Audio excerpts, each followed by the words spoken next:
Hey guys, how are you? Hope you're all doing very well. This afternoon I'm going to be doing a review of a horror film from the United States, English language, released in the year 2014, directed by David Young, and this film is called The Possession of Michael King. So the story of The Possession of Michael King, it takes place with a character named Michael King. He is this single father who has recently lost his wife in a tragic accident. So he is very downbeat, doesn't have much faith in humanity anymore, and he wants to prove religion to be false. So basically God and the devil, he wants to prove that it's all a myth and nothing but a myth. So he's trying to spoil it for everybody because he is so disheartened and disillusioned with life itself. So the way he's going to prove all of this wrong is that he's going to document this in a documentary. So he gets the help of his friend to carry a handheld camera, and he's going to go around to these necromancers, demonologists. He's going to conduct these rituals on himself to show that the demons can't get in him because in fact the demons are make-believe. And he's going to do the same thing with God. He goes to these fortune tellers. He basically tells them that they're fake, and he just, as I said, he has no belief in anything,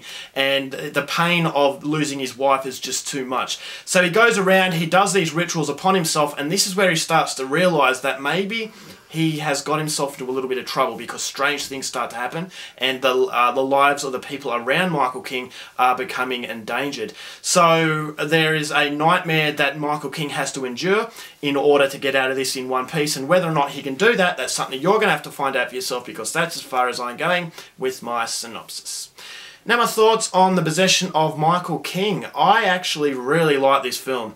Now I wasn't expecting to like it. All I was expecting from this movie is that it was going to be yet another possession film. You know, people, their bodies just completely going all over the place. You know, the stereotypical possession films.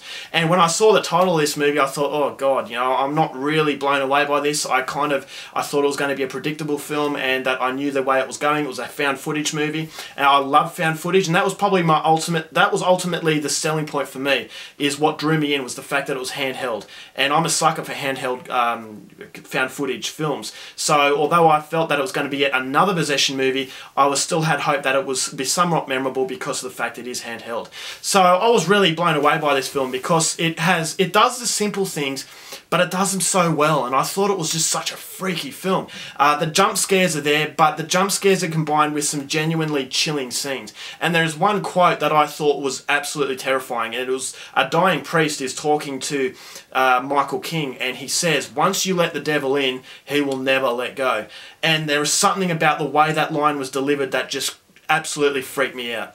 And I wasn't expecting that because, as I said, I've seen so many possession films lately that another one, that's what I thought about A Possession of Michael King, yet it's going to be another possession film. But this is head and shoulders above any possession film that I've seen lately because of the fact it is scary. It is genuinely scary. I thought the character of Michael King was extremely sympathetic. You can tell that he was a really good guy, but as soon as his wife had been killed in these tragic circumstances, he has just gone to pieces, and he wants to basically disprove anything that is positive, and he wants to make sure everybody, he's basically trying to spoil the party. It's like the guy trying to tell kids that, you know, whether or not Santa Claus exists. Now, if you're a child and you're watching my review, I'm not saying whether or not Santa Claus exists, but there are people out there, you know, who just want to spoil it for everybody. And that's what you get with Michael King. That's the sort of guy he is. But you understand the reasons why he's doing it. He's not doing it just to be a party pooper. He is doing it because he just feels disillusioned with life. That he felt that life has given him a really bad hand,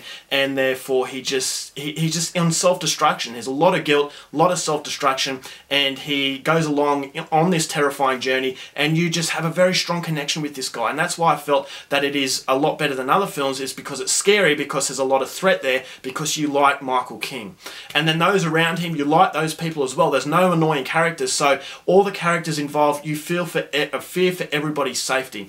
Now, I love the characters of the necromancer and the demonologist. They were all very freaky and very, very awkward, and I just thought there was a very strong level of discomfort. Nothing was comfortable, nothing was easy to get through. There were very, very good jump scares that I had no idea where they were coming from. It's a very loud film, so it does rely on noise. So if you're going to watch The Possession of Michael King, make sure you turn it up very loud.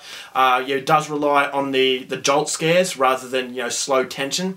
But for me, the way that this movie does it is so much better than films like Paranormal Activity, because you can kind of tell what's going to happen in Paranormal Activity, but in The Possession of Michael King, you don't know exactly when that jump scare is going to happen.